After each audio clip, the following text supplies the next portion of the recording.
கொடுத்த ரிப்போர்ட்டின் அருகே நிற்கிறோம். சில பிரச்சனைகளை சுமந்து கொண்டு நாங்க அந்த பிரச்சனையை சுமந்து கொண்டு அந்த பிரச்சனைக்குள்ள நிக்கிறோமே தவிர, ஆனா நாங்க அவர் அருகே நிக்கல. அதனால அற்புதத்தை பெற முடியல. அதுதான் உண்மை. வலிமையான விசுவாச வார்த்தை, ஆழமான சத்தியம் அடங்கி இருக்கிறது. என்னையே தட்டி எழுப்பினார் ஆண்டவர். சில சூழ்நிலைகளை, சில மனுஷன் போற வார்த்தைகளால நாங்க காயப்பட்டாலும் அந்த காயத்தோடு தான் மனுஷர்கிட்ட தான் போய் நிக்கிறவே தவிர சமூகத்துல நிக்க பிரசன்னத்துக்கு அருகில போகல, அதை கொண்டு செல்லல. என்று சொன்னா எங்களோட மாமிசம் பலவீனம் உள்ளது, ஆவிய உச்சாமல் இதை தந்திரமா பயன்படுத்துறான் சத்துரு. அவருடைய தந்திரத்தை உடைக்க ஜெயிக்க இன்னைக்கு நல்ல ஒரு அருமையான வார்த்தையை நம்ம கற்றுக் கொடுத்திருக்கிறாங்க. இந்த கற்றுக் கொடுத்த சத்தியத்தின் ஆழத்தை மற்றவர்களுக்கும் கற்றுக் கொடுக்க அனுப்பி வையுங்கள். அவர்களும் பெற்றுக்கொள்ளட்டும். ஆசீர்வாதத்தை விசுவாசத்தை தட்டி எழுப்பட்டும். இதுவே நமக்கு விழுந்த கடமையாயிருக்கிறது. ஆமீன். கத்தனா ஒன்றை மகிமைப்படுவது ஆசிரியற்ற நேரம் 8:37 வார்த்தையின் வெளிச்சத்தோடு இணைந்திருக்கிறோம். எளிய வெளிச்சமாக உதித்து கொண்டே இருக்கிறது. கத்தரை உனக்கு நித்திய வெளிச்சமாயிருப்பார். ஆமேன். துக்க நாட்கள் முடிந்து போ. அந்த வெளிச்சத்தின் பகுதியில, வார்த்தையின் வெளிச்சத்தின் பகுதியில நம்மோடு பேசிக் கொண்டிருக்கிறார், என்னோடு பேசிக் கொண்டிருக்கிறார், உங்களோடு பேசிக் கொண்டிருக்கிறார். அதுதான் உண்மை. கத்தனா ஒன்றே மகிமைப்படுவதாக. நாங்கள் அடுத்ததாக வார்த்தையின் வெளிச்சத்தோடு கடந்து செல்வோம். இதனால் உங்கள் சகோதரி வார்த்தையின் வெளிச்சத்தோடு இணைகிறேன். கத்தர் எல்லா கிருபைக்காகவும் கொடுத்த சுகபலத்துக்காக நான் நன்றி செலுத்துறேன். வாய்ந்தவரே, நாங்கள் செபித்து துதித்து வார்த்தையின் வெளிச்சத்துக்கூட கடந்து செல்வோம். செபிப்போம். இரக்கம் கிருபை நிறைந்த நல்ல தகப்பனே, இந்த நல்ல வேலைக்காய் சோசரிக்கிறேன், நன்றி செலுத்துறேன். நீர் பாராட்டின எல்லா தயவுக்காய் சோசர மாட்டேன். இந்த 12 மாதங்கள் கொண்டு வந்து கடைசி பகுதியில நிறுத்தி வச்சுக்கிறீங்க கத்தாவே. நீங்க நடத்தின விதம் பெரிது கத்தாவே. நீ அழைத்தவர் உண்மையுள்ளவராயிருக்கு. அந்த உண்மையுள்ள அழைப்புக்கு உண்மையாயோட நீங்க கிருபையாய் காரியங்கள் வாய்க்கு பண்ணி கொண்டிருக்கிறேன். அதற்காக நன்றி நன்றி நன்றி. எல்லா தயவுக்காய் சோசரம் மட்டும் ஊழிய பாதை, வாழ்க்கை பாதை நீங்க நடத்தினீங்களே கத்தாவி, ஆத்மா சரீரம் சிந்தனை சொல் செயல் உமக்கு நேராய் திரும்பட்டும் ஆண்டவர். இதனாலும் என்னை மாத்திரமில்லை, இந்த வானொலியை கேட்டுக்கணும் ஒவ்வொருத்தரையும் நீங்க அவ்வளவு நடத்துறீங்க. அதுக்காய் சோஸ்திரம் ஆண்டவர். தொடர்ந்து வழி நடத்துங்க ஆண்டவர். நாங்கள் புதிய ஆண்டில சந்திக்கும் வரைக்கும் உம்முடைய வல்லமை, உம்முடைய பிரசன்னம், உம்முடைய பாதுகாப்பு, உம்முடைய ஆளுகை ஒவ்வொரு ஊழியர் கூட இருக்கட்டும் கத்தா. ஒவ்வொரு பிள்ளைகளும் கூட இருக்கட்டும். இந்த வானொலி நடத்துற எல்லாரும் கூட நடத்துற வானொலி குடும்பத்தோடு இருக்கட்டும் கத்தாவே. அவருடைய உறவுகளோடு கூட இருக்கட்டும். அவரோடு இணைந்து ஊழியங்களை செய்யற ஒவ்வொரு பிள்ளையோடும் இருக்கட்டும் கத்தாவே. நீங்க ஆட்கொண்டு மகள பண்ணுங்க. புதிய ஆண்டுல பெரிய காரியங்களை செய்து உமக்காக எழுந்து பிரகாசிக்க திரும்பி பாராட்டுங்க கத்தாவே. இந்த நாளும் என் வாயின் வார்த்தையால் என் இதயத்தின் தியானம் சமூகத்துக்கு பிரதியா இருப்பதா இருவளவே பெருகணும், நான் சுருகணும். கற்றுக் கொடுங்க, பயன்படுத்துங்க. இயேசுவின் நாமத்தை ஜெபிக்கிறேன் நல்ல பிதாவே. ஆமீன் ஆமீன் ஆமீன். கர்த்தர் நாமம் ஒன்றை மகிமைப்பட ஒரு பாடலை பாடி நாங்கள் வார்த்தையை வெளிச்சத்துக்கூட கடந்து செல்வோம். உங்க அழகான முகம் உள்ளத்தை அசைக்குது. உங்க அழகான குரல் என்ன தூக்கி நடத்துது. நான் நம்புவேன், இன்னும் நம்புவேன். என் நம்பிக்கையே இயேசு நீங்கதான். நான் நம்புவேன், இன்னும் நம்புவேன். என் நம்பிக்கையே இயேசு நீங்கதான். உங்க அழகான முகம் உள்ளத்தை அசைக்குது. உங்க அழகான குரல் என்ன தூக்கி நடத்துது. யோசேப்ப போல நானும் நம்புவேன். யோபுவ போல நானும் நம்புவேன். யோசேப்ப போல நானும் நம்புவேன். யோபுவ போல நானும் நம்புவேன். அவமானம் வந்தாலும் நம்புவேன். எல்லாமே இழந்தாலும் நம்புவேன். அவமானம் வந்தாலும் நம்புவேன். எல்லாமே இழந்தாலும் நம்புவேன். நான் நம்புவேன், இன்னும் நம்புவேன். ஏன் நம்பிக்கையே இயேசு நீங்கதான். உங்க அழகான முகம் உள்ளத்தை அசைக்குது. உங்க அழகான குரல் என்ன தூக்கி நடத்துது. அண்ணால போல நானும் நம்புவேன். ரூத்த போல நானும் நம்புவேன். அண்ணால போல நானும் நம்புவேன். ரூத்த போல நானும் நம்புவேன். பிறர் என்ன தூற்றினாலும் நம்புவேன். நேசித்தோர் விலகினாலும் நம்புவேன். பிறர் என்ன தூற்றினாலும் நம்புவேன். நேசித்தோர் விலகினாலும் நம்புவேன். நான் நம்புவேன், இன்னும் நம்புவேன். ஏன் நம்பிக்கையே இயேசு நீங்கதான்.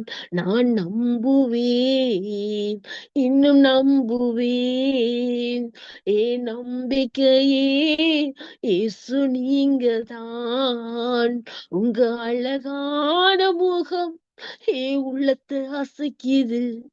உங்க அழகான குரல் என்ன தூக்கி நடத்துது. ஆமென். கர்த்தர் ஒன்றே மகிமைப்படுவதாக. அவருடைய அழகான முகம். ஆமென். வார்த்தையில் இருக்கிற அவருடைய முகம். வார்த்தையானவர் தான் வார்த்தையானவர். ஆமென். அதிலே வார்த்தை இருந்த அந்த வார்த்தை தேவனிடத்தில் அந்த வார்த்தை தேவனா இருந்தது. யோவான் 1:1. கண்ணாடியில் எப்படி நம்ம முகத்தை பார்த்து சரி செய்யணுமோ இந்த வார்த்தை என்ற கண்ணாடியில நம்மை பார்த்தோம்னு சொன்னா அவர் வெளிப்படுவார். அவருடைய முகம் வெளிப்படும். அவருடைய வல்லமை வெளிப்படும். அவரே வெளிப்படுவார். ஆமென். அப்படியாக நாங்கள் வார்த்தையின் வெளிச்சத்துக்கூட கடந்து செல்வோம். இந்த நாளும் என்னோடு பேசின வார்த்தை உங்களோடு பேசும் என்று நான் கர்த்தருக்குள் விசுவாசிக்கின்றேன். வெளிச்சத்தை காண வெளியே கொண்டு வருகிறார். வெளிச்சத்தை காண வெளியே கொண்டு வருகிறார். வெளிச்சத்தை காண வெளியே. அப்ப வெளிச்சம் யாருக்கு உதிக்கிறது? இருள் இருக்கிற ஜனங்களுக்கு. என்ன இருள் இருக்கிற ஜனங்கள்? ஏசாயா புஸ்தகத்தை சொல்ற இருள் இருக்கிற ஜனங்கள் வெளிச்சத்தை கண்டார்கள். எப்படிப்பட்ட வெளிச்சத்தை கண்டார்கள்? இருளில, மரண இருளில, பாவ இருள, சாப இருளில இருந்த ஜனங்களுக்கு தான் ஒரு வெளிச்சம் உதிக்கி. இப்படிப்பட்ட வெளிச்சம் அது யாராலும் பார்த்து கொள்ள முடியாது. சில வெளிச்சங்களை நாங்கள் ஓனாக்கி ஆஃப் பண்ணி விடலாம். சில வெளிச்சங்களை கட்டுப்பாட்டுக்குள்ள வச்சிருக்கலாம். இந்த உலகத்தின் வெளிச்சங்களை. இந்த உலகத்தின் வெளிச்சங்கள் பல்வேறுபட்ட விதங்கள்ல இருக்குது. பல்வகையான விதத்துல இருக்குது. பல ரகத்துல இருக்குது. அவங்க கிடைக்கிற பவர்ல என்ன செய்தார்கள்? அந்த கரண்டின் பவர்ல வெளிச்சத்தை காண்பிக்கிறார்கள். சிலர் வெளிச்சம் காட்டி என்ன செய்வார்கள்? தங்களை வெளிப்படுத்துவார்கள். எப்படிப்பட்ட பதவியின் வெளிச்சத்துல, அவங்களுடைய அந்தஸ்தின் வெளிச்சத்துல, தன்னுடைய கௌரவத்தின் வெளிச்சத்துல, இப்படி பல்வேறுபட்ட காரியங்களை எடுத்துக்கொள்ளலாம். நம்முடைய தாப்பன் இருள் இருக்கிற எங்களுக்கு ஒரு வெளிச்சத்தை தரத்தான் அவர் வெளிச்சமாக வந்தார் இந்த உலகத்துக்கு. வெளிச்சம் தந்தவர். அவர் சொல்றார், கர்த்தரே உனக்கு நித்திய வெளிச்சமா இருக்கிறது. ஏசாயா 9:2 இப்படி சொல்றது, இருளில் நடக்கிற ஜனங்கள் பெரிய வெளிச்சத்தை கண்டார்கள். மரண இருளின் தேசத்தில் குடியிருக்கிற மேல் வெளிச்சம் பிரகாசித்தது. வெளிச்சம் பிரகாசித்தது. அவரோட யோவான் 1:9 சொல்றார், உலகத்தில் வந்த எந்த மனுஷனையும் அவன் எப்படிப்பட்டவராயிருக்கலாம். இன்றைக்கு மனுஷன் பார்க்கிறார் விதமாய் பார்க்காதது வேணா மனுஷன் பார்ப்பார். தகுதி, அந்தஸ்து, படிப்பு, குவாலிபிகேஷன்கள் எல்லாம் பார்ப்பான். இவன் இப்படி வெளிச்சமா இருக்கிறான் இந்த தேசத்துல, இந்த பட்டணத்துல என்று சொல்லி தராதரங்களை பார்த்து வெளிச்சத்தை போடுகிறார்கள். வெளிச்சம் என்று நினைக்கிறார். அதெல்லாம் வெளிச்சம். உங்களுடைய பாவ இருள்ல இருந்து, சாவ இருள்ல இருந்து, மரண இருள்ல இருந்து, வழி தெரியாம தப்பி போன அந்த ஆடுகளை போல இருள்ல இருந்து, வழி தெரியாத இருள்ல இருந்து உங்களை மீட்டவர் உங்களுடைய தகப்பன். அது மாத்திரமில்ல, அந்த வெளிச்சம் நம்மை பிரகாசிப்பவர். உலகத்தில் வந்த எந்த மனுஷனையும் அது எலியாயிருக்கலாம், கோழியாயிருக்கலாம், படிச்சவனாயிருக்கலாம், முட்டாளாயிருக்கலாம், பலவானாயிருக்கலாம், பலவீனனாயிருக்கலாம், இயல்புள்ளவனாயிருக்கலாம், அவமானப்பட்டவனாயிருக்கலாம், நிந்திய சுமக்கலாம், வியாதியனா இருக்கலாம், வேதனை இருக்கலாம், சிறையிருப்பு இருக்கலாம். அவனை தேவன் மீட்கவும் வெளிச்சம் கொடுக்கவும் தான் தேவன் வந்தார். அதான் உலகத்தில் எந்த மனுஷனை பிரகாசிப்பிக்கிற ஒளியே, அந்த மெய்யான ஒளியே. அப்ப இந்த ஒளியை தந்தவ யாரு? பிதாவான கர்த்தராகிய இயேசு கிறிஸ்து இந்த உலகத்துக்கு கொடுத்து அன்பை ஊற்றி அந்த வெளிச்சத்தை காண வைக்கும். அப்ப அந்த வெளிச்சம் எப்படிப்பட்ட பிரகாசிக்க வேணும்னு சொன்னா, இருளில் நடக்கிற ஜனங்கள், இந்த இருளில் இருக்கிற ஜனங்களுக்கு தான் ரட்சிப்பை கொடுக்க வந்தார். அவர் யூத ஜனத்துக்கு என்று வந்து அவர்களை ஏற்றுக்கொள்ளவில்லை. அதனால புறஜாதியாம் எனக்கும் உங்களுக்கும் அவர் வெளிச்சம் அப்படியா வெளிச்சம் கொடுக்கிறவர்? எப்படி வெளிச்சம் கொடுக்கிறான்னு சொன்னால், அங்கே லூக்காவின் புஸ்தகம் நாங்கள் முதலாம் அதிகாரத்துல பாப்போம்னு சொன்னா, நிச்சயம் அந்த சம்பவம் உங்களுக்கு தெரியும். சகரியா, எலிசபெத் அவர்களுக்குள்ள வெளிச்சம் வாழ்க்கையில இல்ல. ஆனா அவர்களுடைய ஊழியம் வந்து ஆசாரிய ஊழியம். அந்த ஊழியத்தை அவன் வழக்கத்தின்படி செய்து கொண்டு வருகிறார், பழக்கத்தின்படி செய்து கொண்டு வருகிறார். ஆனா சீட்டு யாரெல்லாம் பேர விழுமண்டும் யாருக்கும் தெரியல. ஆனா வெளிச்சத்தின் தாப்பர் அன்றைக்கு சகரியாவுக்கு அங்கே சீட்டு விழுந்து அங்கே தூவம் காட்ட இடத்துல அவன் கொண்டு வைப்பார். அவங்களுக்கு தூவம் காட்டும் போது அந்த உன்னத தேவனுக்கு ஒரு வெளிச்சத்தை அவன் காட்ட நினைக்கிறான். அவன் வாழ்க்கை வெளிச்சமாக இவ்வளவு மலடி மலடன் என்று சொல்லி ஒரு குழந்தை இல்லாம தவித்து போன முதியோர் நிலையில் இருந்த இந்த தம்பதியினருக்கு அங்கே கர்த்தர் ஒரு வெளிச்சத்தை கொடுக்கிறார். என்ன வெளிச்சம்? இல்லாத இருக்கிற அழைத்த தகப்பன் அங்கே இவ்வளவு காலம் காத்திருந்திருக்கு ஒரு புது பலன், புதிய ஆசீர்வாதம், புதிய நம்பிக்கை, புதிய வழி, புதிய பாதை, புதிய வல்லமை வெளிப்படுகிறது. வெளிச்சமாக அந்த வெளிச்சத்தை பெற்றுக் கொள்றார். தூதர் சொல்லுகிற சகரியாவை, நீ பயப்பட என்று உனக்கு கேட்கப்பட்டது. கேட்டு அங்கே நிறுத்துகிறார். அவருடைய மனைவி தப்பவழியார் அவருக்கு முன்னாடி பெறுவார், அவருக்கு சோவான் என்று பெயரிடுவார். இங்க சகரியா அப்படியாக வந்து அங்கே பார்த்தீங்கன்னு சொன்னா குழந்தை கிடைக்குது. சகரியாவே சொல்லுகிறார் பாருங்கள், சாட்சியாக உங்களுக்கு வாசிக்கிறேன். லூக்கா எழுதின சுவிசேஷ புஸ்தகம் 1ஆம் அதிகாரம் அங்கே வார்த்தை இப்படி சொல்லுவது பாருங்கள். அதற்கு ஸ்தோத்திரம் கர்த்தர் நான் ஒன்றை மகிமைப்படுவதாக. அங்கே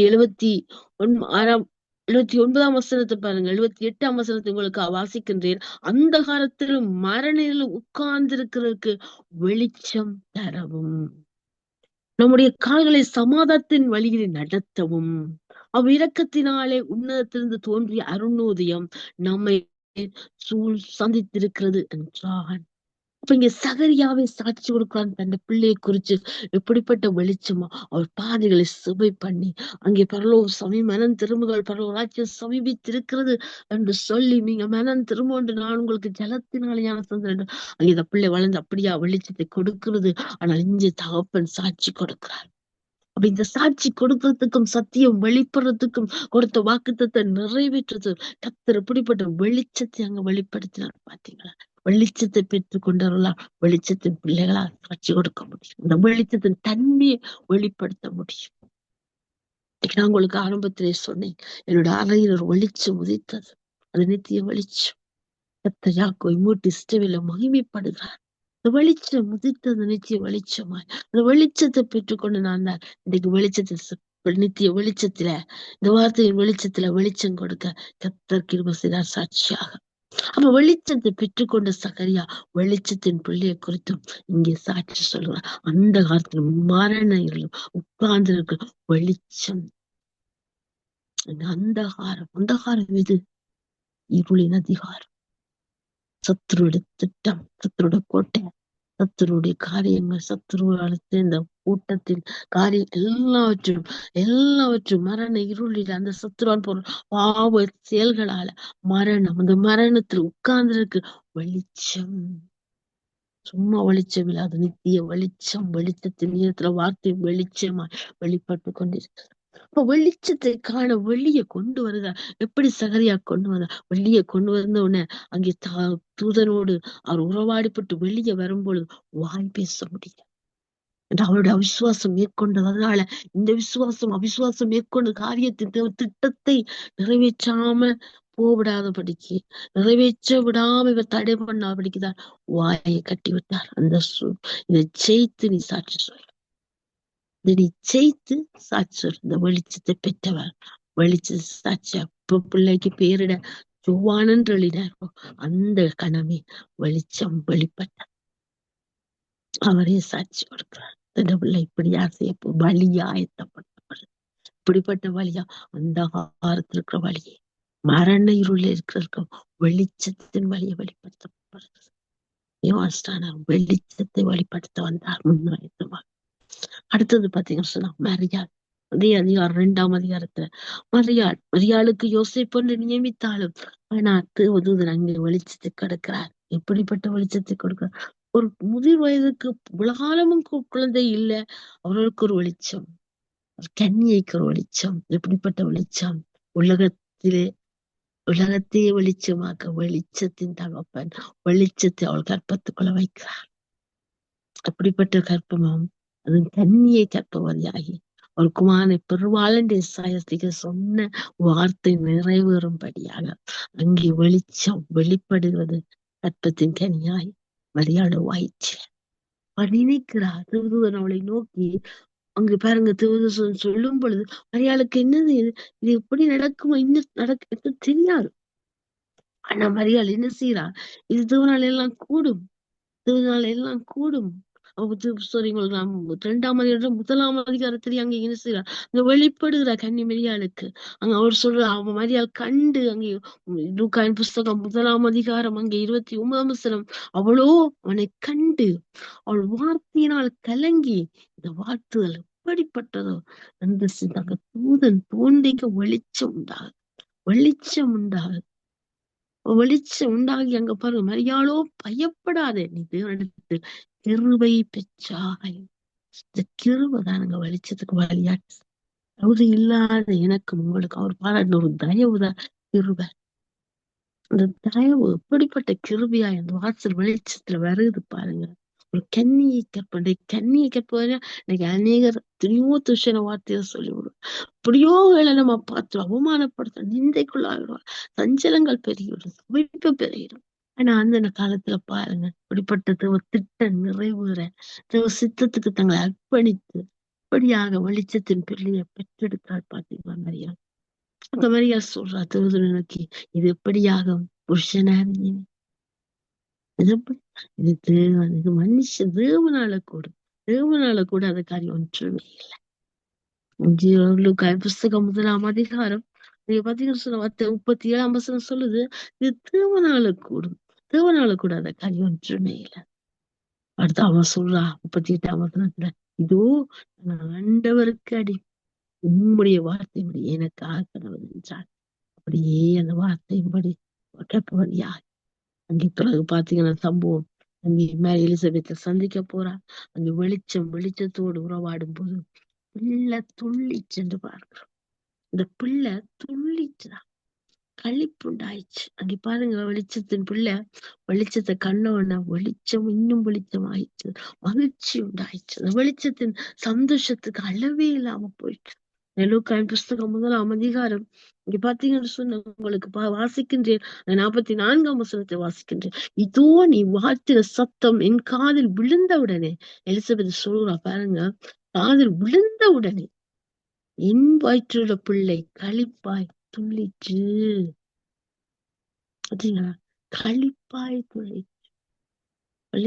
வெளிச்சம் இணையும் போது அது பெரிய நித்திய வெளிச்சம். அந்த வெளிச்சத்துல சந்தோஷம் எப்படி இருக்கு பாத்தீங்க, அழியாத சந்தோஷம், அளவிடப்பட முடியாத சந்தோஷம், யாரும் கொடுத்துட முடியாத சந்தோஷம், யாரும் பறித்துக் கொள்ளாத சந்தோஷம். அவ்வளவு வல்லமை வெளிச்சம் நீங்க வெளிப்படுது. இருவர் சந்திக்கும் இன்னைக்கு நானும் நீங்களும் ஒரு தேவ பிள்ளையை சந்திக்கும் போது இப்படிப்பட்ட வெளிச்சத்தை வெளிப்படுத்துறோம்.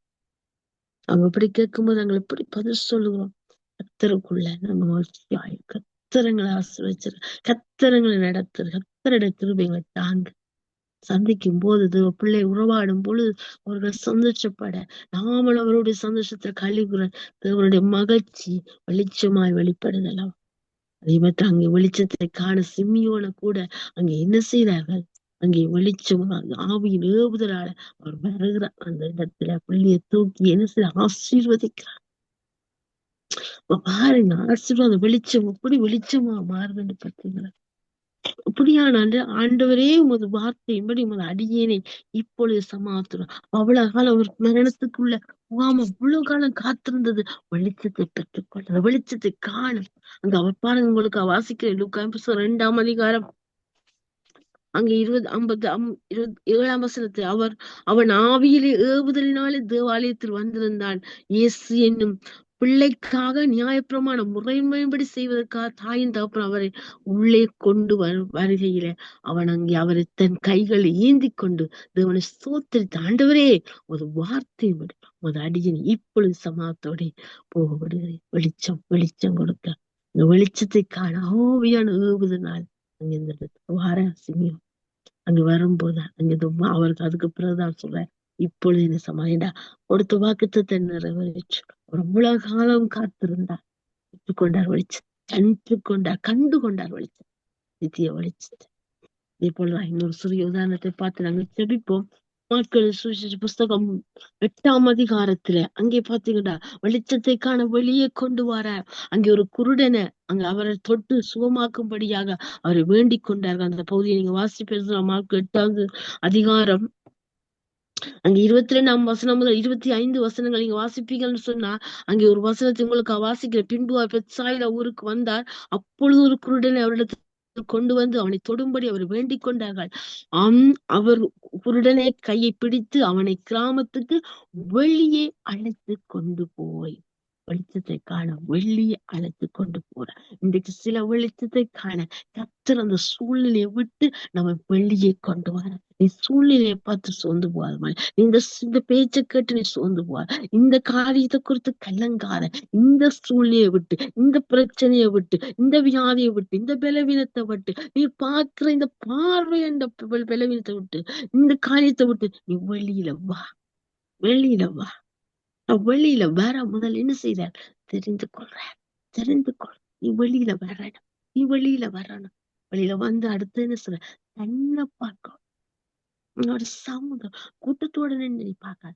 உனக்குன்னு ஒரு சமூகம் நீ தேடணும். தனிமையா என்னோட உறவாடணும். நீ அந்தரங்கத்துல என்னோட உறவாட, என்னோட பிரசன்னத்தை நீ அனுபவிக்கணும். நான் உனக்கு வெளிப்பட கர்த்தர் வெளிப்பட உணர்த்துகிறார்.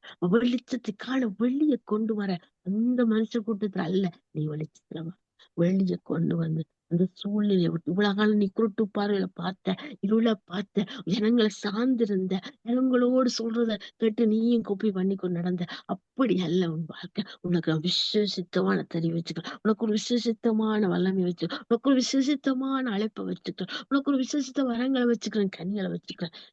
இந்த சூழ்நிலை விட்டு வெளியில வா மகனே. அந்த இந்த குழந்தைய பார்த்து அழைச்சது நம்மையும் அழைச்சு விசேஷித்த விதங்களை விசேஷித்த விதமாய் செயல்பட அம்மாவோட. அப்ப இந்த ஒளியை கொண்டு வந்து அவன் கண்கள் உமுந்து அவன் மேல கைகளை வச்சு ஆயிரம் காண்கிறான் என்று சொன்னா, அவன் என்ன செய்யறானா? மரங்களை போல காட்டுறான். அப்ப ஒரு அழகுறியானவன். அவன் முதலாவது ரட்சிப்புங்களை தர, முதலாவது வெளியில கொண்டு வர, தனிமைப்படுத்துறங்களை. அடுத்தது பாத்தீங்கன்னு சொன்னா தன்னை பார்க்கும்படி செய்யற. நீ அறகுறையான கிறிஸ்தவ வாழ்க்கை அல்ல, நீ முழுமையா பார்க்கணும் என்று சொன்ன.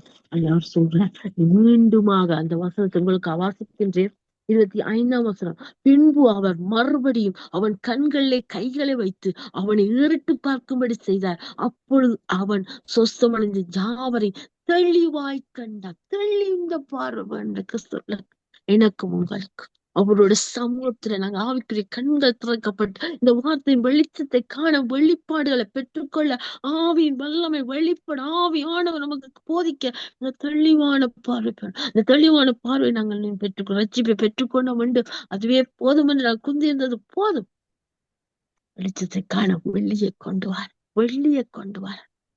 வெளியே கொண்டு வந்து அவனை தொடுற, முதலாவது தொடுக. அது அறுகுறையா இருக்கு. அதுதான் ரட்சிப்பு, அதான் தெரிந்து கொள்ளுதல், அதான் தனிமைப்படுத்தாது. அதுதான் எங்களை அழைத்து தெரிந்து கொள் அழைப்பிந்த தன்மை.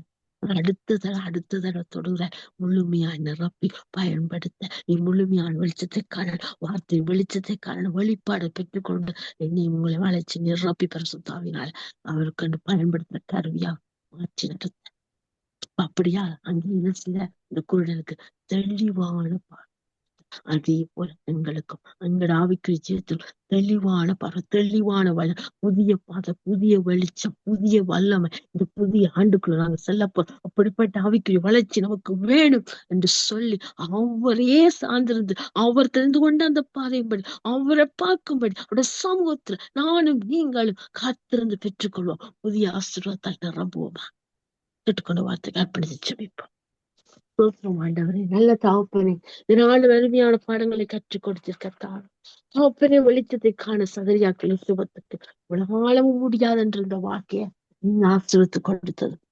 அந்த கற்பத்தின் கன்னியை மூலம் வெளிச்சம், உலகக்கே வெளிச்சம் கொடுக்க வெளியில கொண்டு வந்தீங்க மரியாள. அதே போல சிம்மோனை கொண்டு வந்தீங்க அப்பா.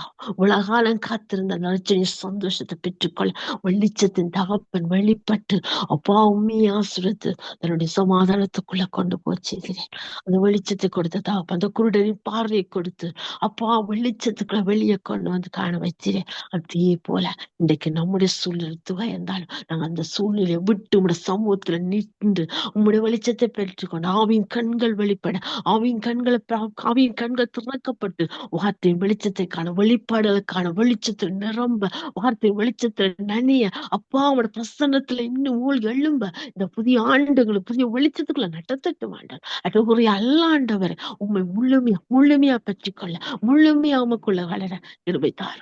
கற்றுக் கொடுத்த பாடத்துகளை அர்ப்பணிக்கிறோம். ஆலோசனை விஞ்ஞான பகுதிகளை பொருட்படும் இயேசுவின் நாமத்தில் சுபம் கேட்டு நிற்கிற நல்ல பிதாவே. ஆமேன், ஆமேன், ஆமேன்.